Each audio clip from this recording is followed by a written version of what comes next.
सूरत में SBI bank में दिनदहाड़े 50 लाख की लूट, क्राइम ब्रांच ने खोला बड़ा राज।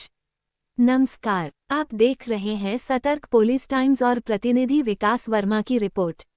सूरत शहर में स्थित एसबीआई बैंक शाखा में हुई सनसनीखेज लूट की वारदात ने पूरे शहर में हड़कंप मचा दिया।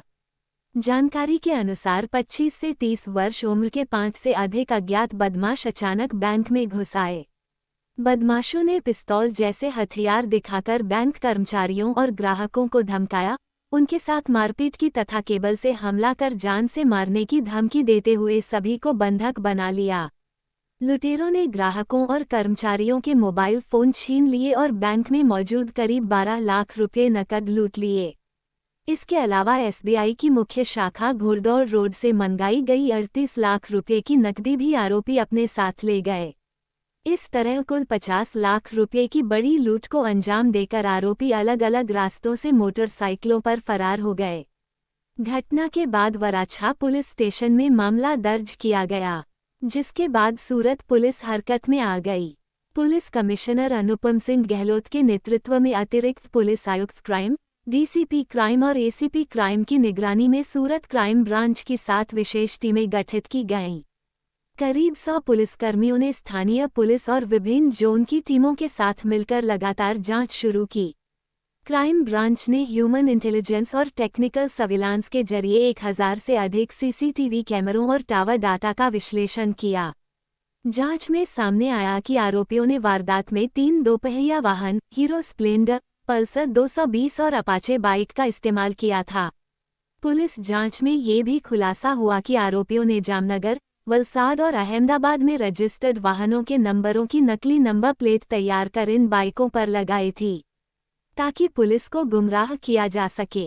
फिलहाल क्राइम ब्रांच आरोपियों की तलाश में लगातार छापेमारी कर रही है। आइए जानते हैं पुलिस कमिश्नर अनुपम सिंह गहलोत ने क्या कहा। તારીખ 27 એપ્રિલના દિવસે સુરત શહેરના વરાછા પોલીસ સ્ટેશન વિસ્તારમાં LH રોડ ઉપર એફિલ ટાવર પાસે SBI બેંક जो પહેલે માળા ઉપર આવે છે એમાં એક જો એ લૂંટના બનાવ બનેલા જો જેમાં લગભગ જો 6 થી 7 જેટલા લૂંટારુઓ જો આપણા બંદૂકના અડીએ આવીને જો ત્યાં બેંકમાં લૂંટ કરી, જેમાં બેંકમાંથી 12 લાખ રૂપિયાના લૂંટ થઈ અને પેરેલલી જો ત્યાં जो व्हीकल जो वैन आवे छे, जो कैश वैन आवे छे, आमा आया जो एना कैश जयरे बैंक में पहुँचा 38 लाख रुपया जेटला एना भी लूटीने जो लगभग 50 लाख रुपया लूट करी आ बधा लोग जो 3 व्हीकल्स पर 2 व्हीलर ऊपर जो त्यांथी अलग अलग विस्तार में निकली त्यांथी भाग्या जो है। आमा कुल आ लोग ओलपाड़ पासे गया, ओलपाड़ पासे जो व्हीकल छोड़ी ना बसों द्वारा जो है अपने बधा लोग जो पहले से पूर्व आयोजित जो जग्या थी कि अमे बधा हिम्मतनगर अपना बस स्टेशन पर बधा लोग मळशे पोतपोताना तरीके अहींयाथी भाग्या पछी त्यां मळीने पछी अलग अलग विस्तारों में त्यांथी जो अलग अलग राज्यों में जो निकली गया जो है। आ प्रकार जयरे बनाव बना तात्कालिक जो है पुलिस ने जान थी और पुलिस टीमों अलग अलग टीमों जो स्थानिक पुलिस टीम, क्राइम ब्रांच टीमों बधा अलग अलग टीमों बनावीने जो एना जॉब पर लागी गई। कुल 7 इंस्पेक्टर और 100 जेटला लोग क्राइम ब्रांचना અને સાથોસાથ जो है पूरा जोन 1 जो टीम थी जो है आ टीमों अलग अलग विस्तारों में जो है लागी। कुल अमे लोग जेते वक्त जो तमाम जो पुरावो मेळव्या बैंक में जो अमे फूटेजेस मळ्या जो है आजूबाजू मळ्या कुल 1000 जेटला सीसीटीवी कैमराओना टीमों जो है एना पूरा जो है सर्च करी जो है एना जो है स्क्रूटनी करी जो है अने एना हिसाब थी जो है एवं अमे लोग जो रूट गाड़ी बधा जो नक्की करे अने पछी शहर में आवेल अमारा तमाम जेटला भी कैमराओ छे आ जो हमारा नेटवर्क जो सूरत सिटीना जो है एना ऊपर थी जो कैमरा में अमे लोग जोया जो है तो एना बैक ट्रेक करता गया जो अने बैक ट्रेक कर्या पछी एवं अपने जाणवा मळ्या जो है कि लगभग 2 महीना थी आ गैंग ना घणा बधा मेम्बर अहींया सूरत में जहांगीरपुरा जो उगत केनाल है एना केनाल पासे जो एक भाड़ा में मकान में राखीने लगभग 2 महीना थी रहता था अने त्यां जो रेकीने कामगीरी करवाना घणा वखत आ लोग बैंक गया અને આ જો બેંકની સ્થિતિ એવી હતી કે ત્યાં હતા બધા કન્સ્ટ્રક્શનના કામ ચાલે છે जो है જેના લીધે બંને બાજુ ખોદાણ થયેલા છે। बहुत ઓછા ટ્રાફિકવાળા વિસ્તાર છે जो है જેના જરૂરત હોય આ લોકો જાય છે, બાકી કોઈ રૂટીન ટ્રાફિક બહુ ज़्यादा ત્યાં રહેતા નથી। તો આ લોકોએ એવી જગ્યા નક્કી કર્યા જોઈએ અને સાથોસાથ એવું પણ નક્કી કર્યા કે જો જ્યારે સૌથી વધારે પોલીસ બિઝી હોય ત્યારે આપણા जो है લૂંટના અંજામ આપવાના જોઈએ. 27 એપ્રિલના દિવસ એવા હતા કે 26 એપ્રિલ મહાનગરપાલિકાની ચૂંટણી હતી, 28 એપ્રિલના દિવસે જો કાઉન્ટિંગ હતી, તો બધા એને ખબર હતા કે સમગ્ર પોલીસ જો એમના ઇલેક્શનમાં મોડી રાત તક આમાં બિઝી રહેવાની છે. નેક્સ્ટ ડે જો પોલીસના મૂવમેન્ટ થોડા ઓછા રહેશે જોઈએ, ત્યારે આ લોકો જો પ્લાન કરે કે 27 એપ્રિલ જો અમે લોકો આ લૂંટ કરી છે. અને એના પછી જો જ્યારે આ આરોપીઓનો અમે લોકો જો ટ્રેક કરવાના ચાલુ કર્યા, ત્યારે એવા ખબર પડી કે જો જ્યાં આ લોકો રહેતા હતા જો એનાથી જો મકાનના માલિક હતા એના થોડા બહુ ડાઉટ થયા, તો ત્યાંથી છોડીને વેડ રોડ પાસે જો બીજા મકાનો લઈ લીધા જોઈએ અને વેડ રોડ પાસે બીજા મકાનોમાં હતા જોઈએ. અને પછી જો આ લૂંટનો અંજામ કર્યા પછી જ્યારે જો તપાસ થઈ, તપાસમાં તમામ અમે લોકોને જેટલા બી પુરાવા હતા જો સીસીટીવીના પુરાવા હોય, બીજા ઘણા બધા પુરાવા ભેગા કર્યા અને હ્યુમન ઇન્ટેલિજન્સ વગેરેનો ઉપયોગ કર્યા પછી જો એવું જાણવા મળેલ જોઈએ કે આ લોકો પાસે જો 3 વ્હીકલ હતી. એક વ્હીકલ તેલંગાણામાંથી ખરીદીને આ લોકો લઈ આવ્યા હતા જોઈએ અને ત્યાંથી ચલાવતા લઈ આવ્યા, અને 2 મોટરસાઇકલ અહીંયા ચોરીના હતી જોઈએ, અને એક ખડોદરાના ચોરી થઈ હતી અને બીજા એક મહિના બધા ઘસી નાખી છે આ લોકો રજિસ્ટ્રેશન નંબર વગેરે, જેના અમે એફએસએલના મદદથી રજિસ્ટ્રેશન નંબર કઢાવીએ છીએ જોઈએ, ઇન્જન ચેચિસ નંબર, જેથી ખબર પડે ગાડીને ક્યાંને ગાડી હતી જોઈએ. અને પછી જો આ જો પૂરા આરોપીઓના જો મોડસ ઓપરેન્ડી એવું હતી જોઈએ કે આપના એક ગેંગ છે. હું આપને નટસેલ બતાવવા માંગીએ છીએ કેવી રીતે આ બધા જો પ્લાન બનાવ્યો જોઈએ. એક પૂરા આંતરરાજ્ય એક ગેંગ છે જેના મેઇન સરગના છે કુંદન ભગત જોઈએ.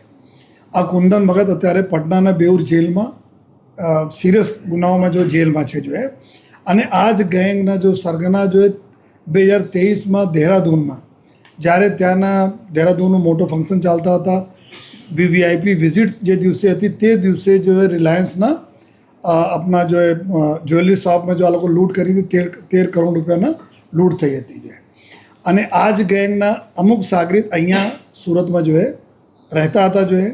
આ લોકો એવું નક્કી કરે કે જેટલા બી લોકો આ પ્રકારના ગુનાઓમાં સામેલ હોય, અલગ અલગ જેલોમાં એકબીજા સાથે કોન્ટેક્ટમાં આવ્યા હોય, આ લોકોને કોન્ટેક્ટ કરીને ત્યાંથી અહીંયા સુરત મોકલવાના ચાલુ કર્યા જોઈએ, જેથી જ્યારે બધા ગેંગ મેમ્બર અહીંયા ભેગા થયા તો એકબીજાને કોઈ ઓળખતા પણ નહીં હતા, એકબીજા બારેમાં વધારે કોઈ જાણતા પણ નહીં હતા.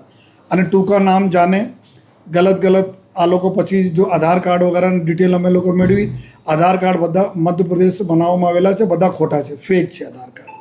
આધાર કાર્ડમાં ફોટો એની છે, બાકી કોઈ પણ ડિટેલ આ લોકોનામાં ડિટેલ નથી જોઈએ. તો ગેંગના મોડસ ઓપરેન્ડી એવું હતી જોઈએ કે આપણા અલગ અલગ રાજ્યોના જો એકદમ ક્રિમિનલ છે, જો આ પ્રકારના ગુનાઓમાં વેપન, આર્મ સાઇડ, લૂંટ, ડકૈતીમાં સામેલ હોય, એના કોન્ટેક્ટ કરીને અહીંયા મોકલે. અહીંયા એના જો માણસ હતા જોઈએ, આ માણસ બધાને લેવા જાય અને લઈ આવે અને પછી સાથે રાખે જોઈએ, અને જેટલા જરૂરત છે એટલા જ પરિચય એકબીજામાં કરાવે એકબીજા સાથે, અને ટૂંકા નામ આપે જોઈએ. અને એક વ્યક્તિને 4-5 નામ તરીકે હોય, ઉર્ફે, જેથી કોઈને સાચું નામ એના ખબર નહીં હોય, કોણ ક્યાંના રહેવાસી હોય, આ બી આપસમાં આ લોકો વાત નહીં કરતા હતા. તો એકદમ પ્રોફેશનલી બધા લોકો ભેગા થયા, ફેક આઈડી બનાવી, ભાડા ઉપર એક જગ્યાએ મકાન લીધા જોઈએ, રેકી કરવા જાય, વારંવાર આ બેંકમાં ઘણા વખત ગયા, બેંકના તમામ એમ્પ્લોઈઝ જેટલા છે આ લોકોના ફોટા બી એના પાસે છે જોઈએ, ક્યારે શું મુવમેન્ટ થાય છે, કઈ રીતે થાય છે, આ બધા બી આ લોકો જોયા જોઈએ. પછી જોઈએ જ્યારે અહીંયા સે લૂંટ જ્યારે કરી જોઈએ, લૂંટ કર્યા પછી જ્યારે ભાગ્યા અહીંયાથી, જો ટીમો અમારી જો અમારા સીસીટીવીને જો અમે ખંગાલા અને બીજા જો પુરાવાના આધારે જો ટીમ અમારી યુપી પહોંચી જોઈએ. યુપીમાં રાયબરેલીમાં આ જો એક જે આરોપી, 2 આરોપી પકડાય છે. એક આરોપી છે શુભમ ઠાકુર અને એક બીજા છે વિકાસ સિંહ રાજપૂત જોઈએ. જો શુભમ ઠાકુર છે, આ આરોપી અહીંયા ક્રાઇમ કરવા માટે બેંક ડકૈતીમાં સામેલ હતા જોઈએ. આ અહીંયા તો રાયબરેલીમાં એક દુકાન છે, કાપડની દુકાન ચલાવે છે, નાની દુકાન છે એની જોઈએ. ત્યાં ગયા, ત્યાંથી પછી જોઈએ એના ખબર હતી કે પોલીસ ટીમ પાછળથી તુરંત જગ્યા ડેલી જગ્યાઓ ચેન્જ કરે. તો રાયબરેલી 3 માણસ ગયા જોઈએ. જો જેટલા બી 7 વ્યક્તિઓ જો લૂંટ કરવા આવ્યા હતા, આમાં 3 લોકો રાયબરેલી ગયા જોઈએ. રાયબરેલીમાં 1 દિવસ રોકાયા, બાકી 2 માણસો ત્યાંથી અલગ થઈ ગયા. આ શુભમ ત્યાંથી ચેન્જ કરીને આપણી જગ્યા ગોંડા ગયા જોઈએ. પછી ગોંડા છે, પછી ત્યાં અયોધ્યા ગયા જોઈએ. અને અયોધ્યા પાસે જ અમારી ટીમે જે યુપી પોલીસના મદદથી જોઈએ અમે ત્યાંથી જોઈએ એના પકડાયા જોઈએ.